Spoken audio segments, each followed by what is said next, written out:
Bonjour à tous, aujourd'hui nous allons voir la méthode pour réaliser un croquis de paysage et pour cela je vais partir d'un exemple.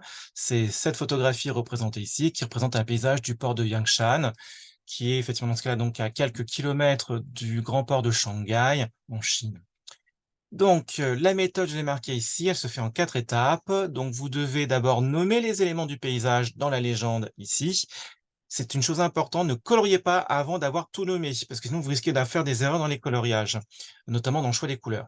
C'est seulement après, donc deuxième étape, vous allez donc justement créer une case par élément que vous avez fait dans la légende, pour ensuite choisir une couleur et colorier les cases, sans faire de faute. Donc par exemple, l'eau, effectivement, sera forcément bleu, la forêt sera forcément en vert, etc., etc. Après, normalement, le reste, vous choisissez les couleurs que vous voulez. Troisième étape, après, vous coloriez le croquis ici en fonction de ce que vous aurez effectivement mis dans la légende, en respectant bien évidemment les localisations. Et enfin, quatrième étape, vous terminerez votre croquis en lui donnant un titre que vous écrirez effectivement en haut, sachant que ce titre doit dire que représente le croquis. Donc, on y va. Première étape, vous devez d'abord nommer les éléments du paysage dans la légende, donc les légendes qui sont présentées ici. Pour cela, vous devez absolument connaître le vocabulaire de la leçon. Vous ne l'aurez pas en évaluation. Donc là, le vocabulaire ici pour la méthode, je l'ai mis ici. Et donc, on va utiliser ça souvent pour compléter la légende. Donc, premier élément, effectivement, ici, on voit le numéro 1, on voit les bateaux dessus. Bah, c'est tout simplement de l'eau. Cette eau, en fait, c'est carrément même l'océan Pacifique. Alors, comment je sais que c'est l'océan Pacifique? Bah, tout simplement parce qu'en fait, je sais que là, d'après le titre, je suis à Shanghai. Et si je connais mes repères en géographie, Shanghai, c'est au bord de l'océan Pacifique. Alors après, effectivement, certains vont me dire: «Mais monsieur, l'eau, c'est pas de cette couleur-là».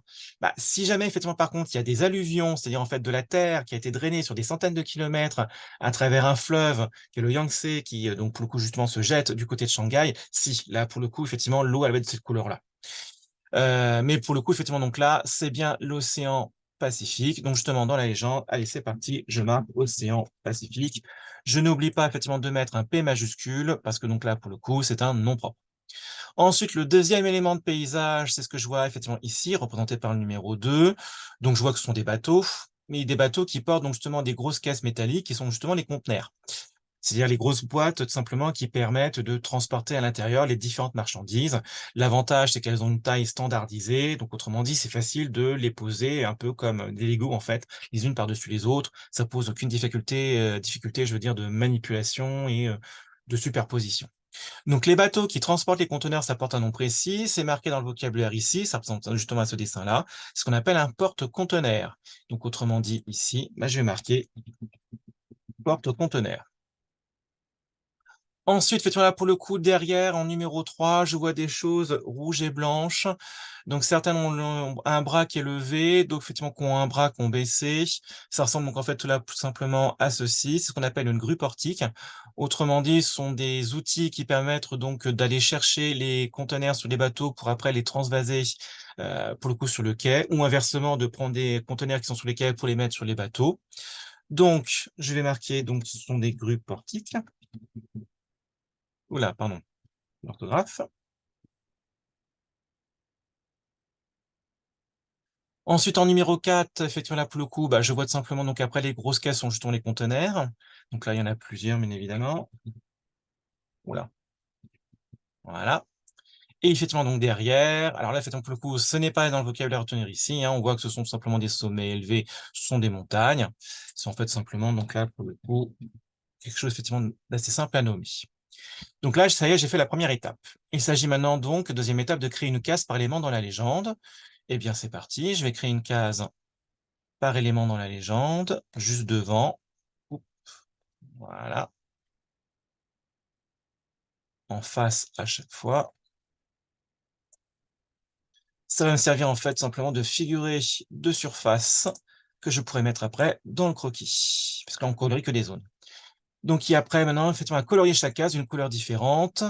Donc ce qui se passe, c'est qu'on a dit que là c'était l'océan Pacifique. Donc l'océan Pacifique c'est de l'eau, l'eau c'est forcément en bleu.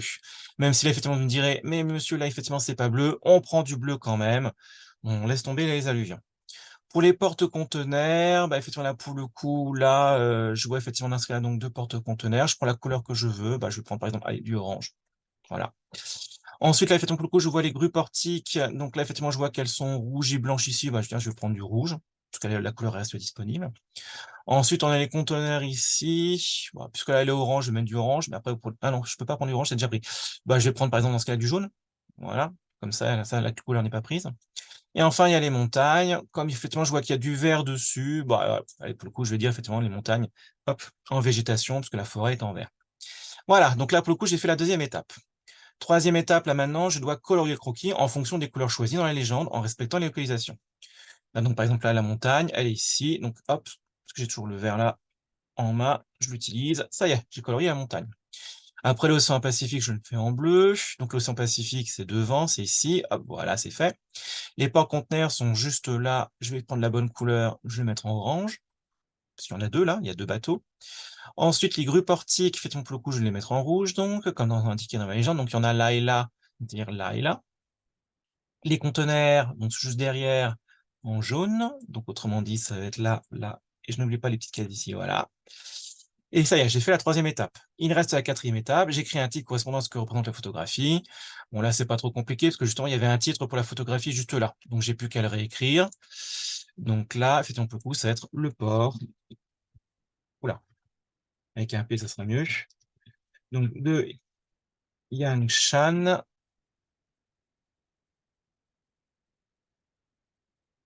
Donc, j'ai marqué Shanghai, Chine. Voilà. J'ai pas fait de faute d'orthographe, c'est bon, OK. Et ben voilà, pour le coup, j'ai fait un croquis de paysage, c'est-à-dire que j'ai nommé en premier les éléments du paysage. J'ai ensuite fait, donc pour le coup, des petites cases que j'ai coloriées pour indiquer à chaque fois comment sera représenté chaque élément sur le croquis. Puis j'ai colorié le croquis en fonction des couleurs et des localisations sur la photographie. Et enfin, j'ai fait après un titre. Voilà. Et bien maintenant, à vous de faire des croquis de paysage en appliquant cette méthode. Bonne chance!